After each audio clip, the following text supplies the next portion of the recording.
took my best friends from their parents. I took them from having kids, getting married, a future. I took them from everything. In my twisted, warped mind at that time, it was, I'm just sniffing heroin, so that's okay, but I'll never shoot it. And then something clicked in my head, and I forget, I think one of my friends was telling me, if you just get it right into your blood system, you don't waste as much and it hits you faster. So I just decided I would try it. And I saw a needle on the floor. He was blue and unresponsive and had stopped breathing.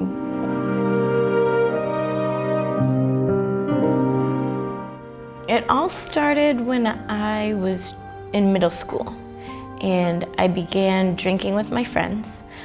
You know, in 7th grade, I started to drink and I started to smoke marijuana in 7th grade.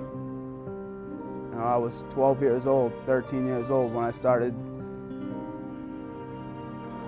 making poor choices like that. Probably sophomore year, he was taking pills and we didn't know it.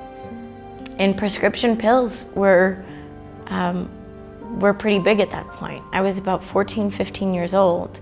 It pretty much just took a hold of my life. You know, alcohol and partying, I thought that's what mattered in my life at that point.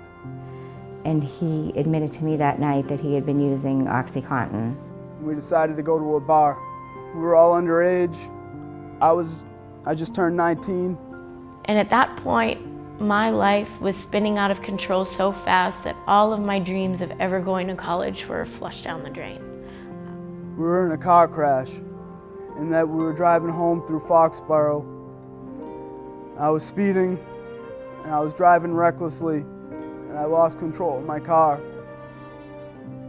I killed my best friends. And if I just took 1 second that night to think of the consequences. I had no idea the consequences that were going to follow. I knew the consequences, we all did, but we didn't think anything was going to happen to us. I ended up overdosing in the back seat, my first time shooting heroin, and I turned purple. I stopped breathing, and they took me out of the back seat and brought me into the woods, and were essentially leaving me there to die. He's tried and tried and tried, and I pray every day that he'll make it. I really do, but it's a very harsh reality that he could die. The drug is winning, and it's frightening. I probably used with about 10, 15 people. 5 of us are sober.